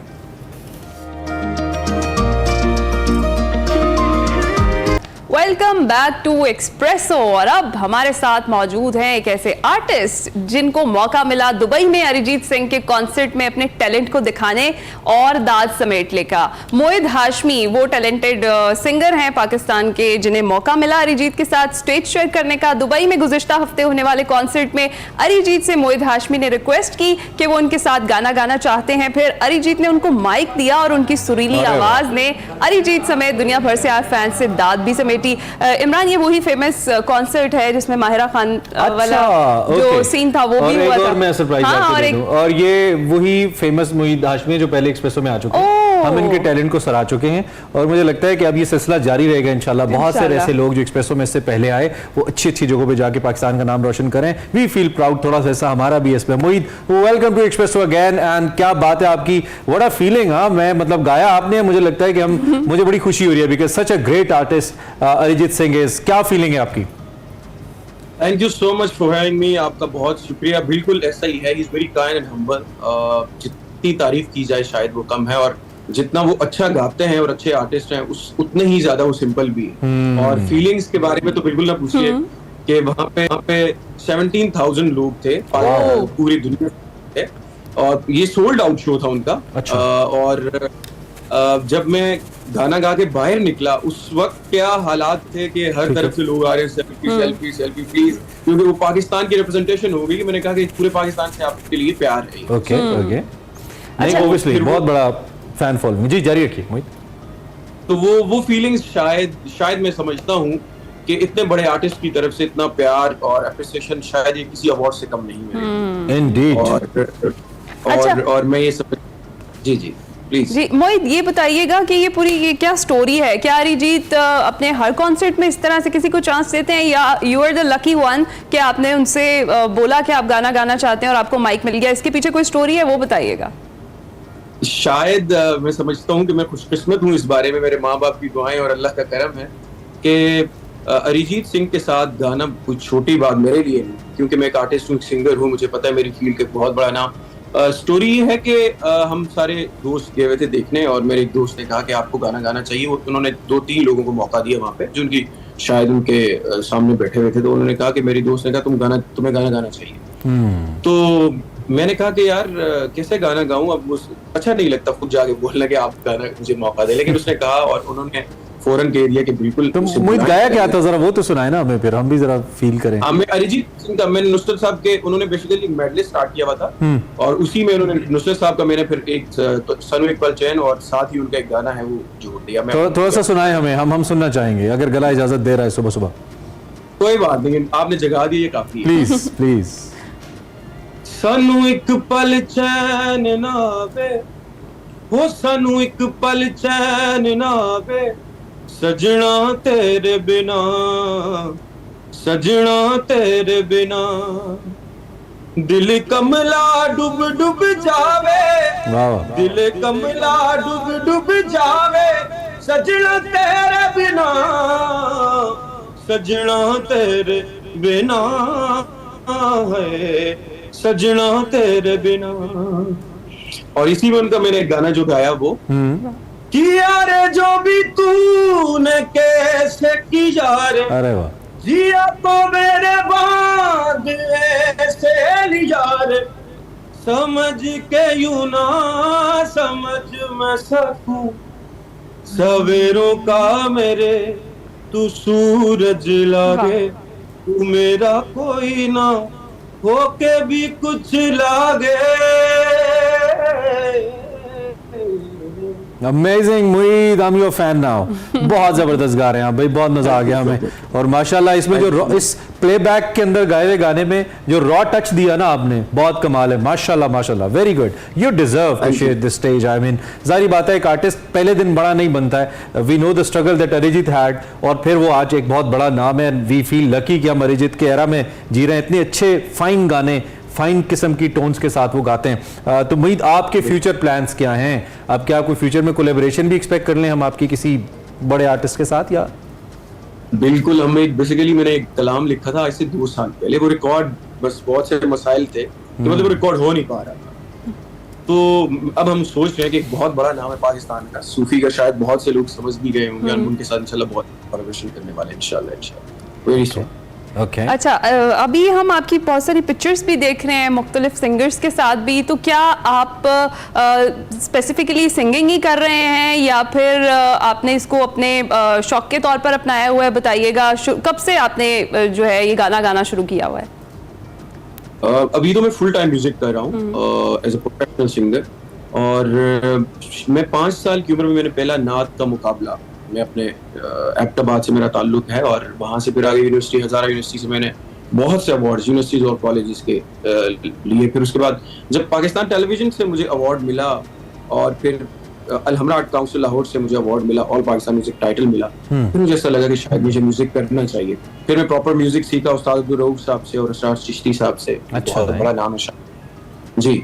तो फिर म्यूजिक सीखने के बाद मुझे लगा कि बिल्कुल मुझे म्यूजिक करना चाहिए, और फिर सिलसिला चलता गया। और आज हम thanks to every that single person जिसने आपको कहा कि नहीं आप करो, otherwise we could waste such a vocalist. I mean बहुत अच्छा आप गा रहे हो। तो मैं एक बात जानना चाहता हूं, क्योंकि यू गॉट दिस एक्सपीरियंस, जब आप जारी बात है अभी आपका उतना नाम नहीं है, आप अपने करियर के स्टार्ट में हो, अरिजीत बहुत बड़ा नाम है, बट एक इंटरनेशनल एरिना के ऊपर एक इतने बड़े आर्टिस्ट के साथ जब आप स्टेज पे खड़े होते हो, व्हाट इज द वाइब मुईब?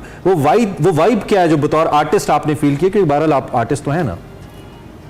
बिल्कुल, दरअसल जब उन्होंने मुझे माइक दिया, वो उन्होंने एक मेडले, मैंने जैसे पहले बताया, एक मेडले गा रहे थे मैशअप। ओके।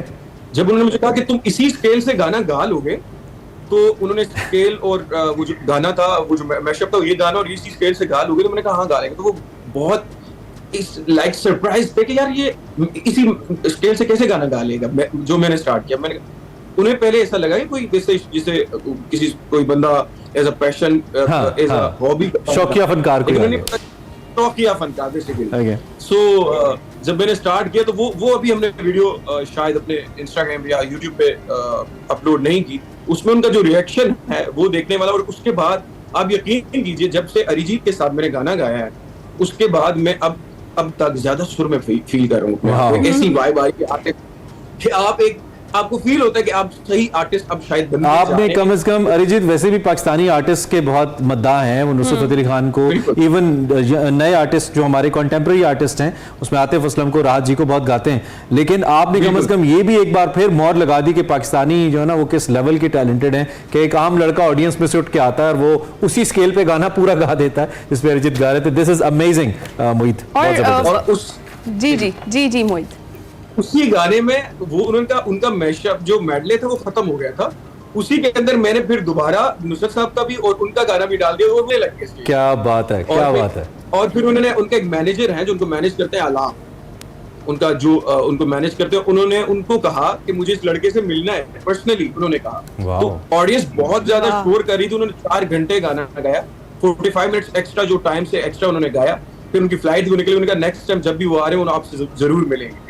मुझे ये अच्छा लगा कि एटलीस्ट के कहीं पे भी हो, आप छोटे आर्टिस्ट हो, बड़े आर्टिस्ट हो, आप बड़े स्टेज पे हैं या नहीं है, लेकिन जो बड़े लोग आपके साथ कनेक्ट हैं, जो आपको मौका दे रहे हैं, वो अगर आपको अच्छे तरीके से इंट्रोड्यूस करवा रहे हैं पब्लिक, मेरे ख्याल से दैट्स ग्रेट। अच्छा मोहित, अरिजीत का तो आपने बताया कि वो सरप्राइज्ड भी हुए, ऑडियंस का क्या रिएक्शन रहा सारी सिचुएशन में? क्योंकि एक बहुत बड़ा सिंगर ऑलरेडी जो है अरिजीत इज अ ब्रांड, तो वो गा रहे थे और उस दौरान जब आपको माइक मिला और आपने गाना शुरू किया तो ऑडियंस का क्या रिएक्शन था?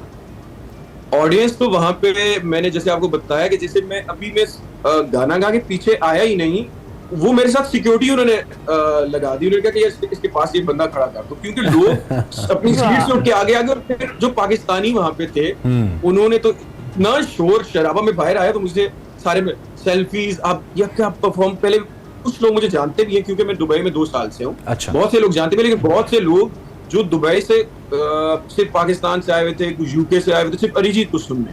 ठीक है। तो वो लोग ज्यादा सरप्राइज थे कि यार ये लड़का कहाँ से आया, कैसे आया, और ऑडियंस ने बहुत प्यार दिया। स्टोरीज, इंस्टाग्राम, हर जगह से। I believe there would be a day जब कोई और नया आर्टिस्ट मे भी हमारे शो में, किसी शो में बैठ के कहेगा कि मैंने मुईद के साथ स्टेज शेयर किया है। इंशाल्लाह द डे वुड कम, आपके अंदर वो टैलेंट हम देख रहे हैं इंशाल्लाह। तो आप हमें जरा कुछ और इन द एंड कुछ और हमें सुनाइए अच्छा सा, जो आप अक्सर गुनगुनाते हैं, गाते हैं, जरा हमारी ऑडियंस के लिए लसुब कुछ और गाइए। नहीं, मैं आपके ज़ौक़ से वाकिफ हूँ। मैं ऑडियंस को बताना चाहता हूँ, तो मैं आपको एक गजल सुनाना चाहता हूँ, गीत बेसिकली मैडम जी का, नूरजहां साहब। नियत शौक़ भर न जाए कहीं, तू भी दिल से उतर न जाए कहीं, नियत शौक़ भर न जाए कहीं, ना मिला कर उदास लोगों से, वाह, ना मिला कर उदास लोगों से, हुस्न तेरा बिखर न जाए कहीं, तू भी दिल से, वाह, क्या बात, तू भी दिल से उतर न जाए कहीं, नियत शौक़ बहुत अच्छा भर न जाए कहीं। We love your voice, Mueed. You sing so beautiful. माशाल्लाह, माशाल्लाह, बहुत ही ज़बरदस्त है। आपसे मिलके, मुलाकात करके, बात करके बहुत अच्छा लगा, और इंशाल्लाह ऐसे ही गाते रहिए और ऐसे ही आते रहिए एक्सप्रेसो के अंदर हमें एंटरटेन करने के लिए। आप सबका बहुत शुक्रिया, आपका शुक्रिया, आपने हमें लाइव लिया। Thank you so much. Pakistan you are most welcome. This is Muid Hashmi, ladies and gentleman, हमारे साथ मौजूद थे, जो कि हमें दुबई से ज्वाइन कर रहे थे, and it's such an honour कि इतने बड़े आर्टिस्ट के साथ आपने स्टेज शेयर किया। But when you hear Muid Hashmi singing, आप कहते हैं कि ठीक है वो भी बड़े आर्टिस्ट हैं, लेकिन हमारा लड़का कम नहीं है किसी से भी। एक्सप्रेसो में वक्त तो एक ब्रेक का, ब्रेक के बाद वापस आते हैं।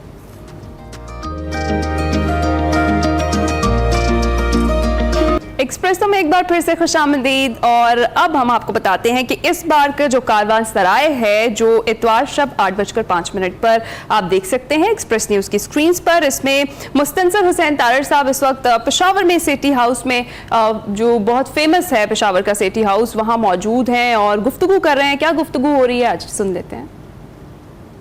पेशावर की भी यही खूबी है कि यहाँ दाखिल होने के कई रास्ते हैं, बाहर निकलने का कोई रास्ता नहीं है। चुनांचे भी मुझे भी बाहर निकलने का कोई रास्ता नहीं मिल रहा, बल्कि आप देख सकते हैं कि मैं काफ़ी अरसे से अब ये प्रोग्राम कर रहा हूँ कारवां सराय पेशावर शहर से, तो मैं भी पेशावर के रंग में रंगा गया हूँ। आप मेरा लिबास मुलाहिजा कीजिए। असद साहब ने कहा कि आप पेशावर में, आपको पेशावरी लगना चाहिए। बस ये है कि हम मार खा गए रंग से, अदरवाइज़ हम पठान ही लगते। और आज ये एक स्पेशल ओकेजन, अब इसकी तारीख मैं क्या बयान करूं, वो मेरे बुज़ुर्ग जो यहाँ पे तशरीफ़ रखते हैं वो आपको इसके बारे में मालूमात देंगे। ओवरऑल ये क्या तारीख है इन 8 हवेलियों की, और किस तरह ये आगाज़ हुआ, और आपके आबाओ-अजदाद ने ये बनवाई। भेरा में अब भी ऐसी हवेलियाँ मौजूद हैं जो तकरीबन ये जो सेठी हवेलियाँ हैं इनके साथ उनका आर्किटेक्चर जो है उनकी को मुमासलत। जो सेठी करीम बख्श थे, जो बहुत नाम है सेठी की, सेठियों में उनका बहुत बड़ा बिजनेस था रशिया के साथ। मतलब उस ज़माने में करोड़ों डॉलरों का, करोड़ों रुपए का बिजनेस था। ये कौन सा ज़माना हुआ? ये 1920 का शुरू का। अच्छा, ओके। तो उस दौरान ये हुआ कि 1920 में जब रशिया में इनकलाब आया, जी हाँ, वो तो फिर आ गए। तो ये इनका बहुत बड़ा बिजनेस था उनके साथ। तो ज़माने बैंक तो थी नहीं, कैश ट्रांजैक्शन होती थी, रूबल आ रहे हैं संदूकों में जा रहे हैं। हाँ। तो ये यहाँ पे उस ज़माने में इतनी इंफॉर्मेशन भी नहीं थी, बड़े लेट इतला आई कि रशिया में इनकलाब आ गया और ज़ार रूस ख़त्म हो गया और कम्युनिज़म आ गया और सारी करेंसी उनकी कैंसिल हो गई। सेठी करीम बख्श को यकीन नहीं आया कि इतनी बड़ी सल्तनत की करेंसी कैंसिल हो सकती है। उन्होंने नहीं माना। सेठी फैमिली पिंडी में बहुत है, लाहौर में भी है, इंडिया में भी हिंदू लोग हैं। जी हाँ। लेकिन कपूर हमने नहीं देखा कोई मुस्लिम होना। लेकिन हमारा जो आबाई कब्रिस्तान है ना, उसमें कब्र है। अच्छा। उस पर कुत्ते पे लिखा हुआ है हाफिज मोहम्मद अली कपूर। मतलब उस वक्त जहाँ बिजली भी नहीं थी, ठीक है ना, वहाँ सब हाथ का काम होता था। तो ये देखें कलर प्रिंटिंग उस जमाने में जब हुई है ना, तो इसी के ऊपर वो सेठी करीम बख्श बिल्कुल उनको एतमाद था कि ये करेंसी कैंसिल हो नहीं सकती। अच्छा, ये वो वाटर, हाँ, ये वाटर मार्क, हाँ, ये मैंने नहीं देखा। देखें उस जमाने में कलर प्रिंटिंग है और उस जमाने में ये प्रिंटिंग प्रेस, वहाँ पे इतने एडवांस प्रिंटिंग प्रेस थे, तो वो इसलिए उनको यकीन नहीं आया। ये आप रख लीजिए, इससे पेशतर के मेरी तबीयत जो है बेईमानी पे माइल हो जाए। शुक्रिया बहुत बहुत। So the legend Mustansar Hussain Tarar साहब in the amazing Sethi House, और इसकी जो कुछ हकायक, कुछ तारीख और कुछ वाइब जो बता रहे हैं। इंटरेस्टिंग पार्ट वो कहते हैं हम भी रंग से मार खा गए वरना पठान तो लगते ही हम। Interesting, the legend Mustansar Hussain Tarar साहब। डोंट फॉरगेट टू वॉच इतवार की शाम 8:05 पर फ्लैगशिप कारवां सराय और एक्सप्रेस न्यूज़। अच्छा जी, इससे पहले कि प्रोग्राम क्लोज करें और साथ साथ ये हफ्ता भी क्लोज करें, आज दुनिया भर में और ओबियसली पाकिस्तान में भी आज़ादी सहाफ़त का दिन मनाया जा रहा है। पाकिस्तान के लिए बड़ा अहम है ये दिन। इस मौके पर ये सब को याद कराया जाता है कि आज़ाद सहाफ़त एक मयार है जो हर मुल्क के लिए ज़रूरी है और माशरे के लिए कितना इंपॉर्टेंट कॉम्पोनेंट है। आज़ाद सहाफ़त एक जामिया है जो कि मुख्तलिफ माशरती मसाइल को उजागर करती है, हुकूमती और गैर हुकूमती जो इक़दाम उनकी निगरानी करती है, उन पर एक वॉच डॉग का काम करती है, आवाम को आगाह रखती है। लेकिन आज़ाद सहाफ़त की खूबसूरती और अहमियत तभी सामने आ सकती है जब लोगों को इज़हार राय हो और लोगों को इदराक भी हो कि उनकी जिम्मेदारी क्या है और उनकी लिमिटेशंस क्या हैं इस सारी सूरत हाल के अंदर। सो आज बड़ा इंपॉर्टेंट है जी। आज हम उन तमाम साफ़ियों को खिराज तहसीन भी पेश करते हैं जिन्होंने इस राह में अपनी जानें कुर्बान की हैं। पाकिस्तान वल्नरेबल है, चैलेंजिंग भी है आज़ादी सहाफ़त को लेकर, लेकिन उम्मीद है कि वक्त के साथ साथ हम अपना काम करते रहेंगे, साफ़ी बेखौफी और बेझिझक तरीके से अपना मामला आगे बढ़ाते रहेंगे, आवाज़ आप तक पहुँचाते रहेंगे। सो उन सब साफ़ियों का हमारा सलाम जो कि आज भी हक़ की बात करते हैं या हक़ की बात करते इस दुनिया से चले गए। इसी पॉइंट के ऊपर प्रोग्राम इज़ ओवर। जी हाँ, द वीक इज़ ओवर। इस हफ्ते के एक्सप्रेसो से इतना ही। आपसे मुलाकात होगी इंशाल्लाह मंडे को। ख्याल रखिएगा, फीडबैक दीजिएगा। अल्लाह हाफिज़। अल्लाह हाफिज़।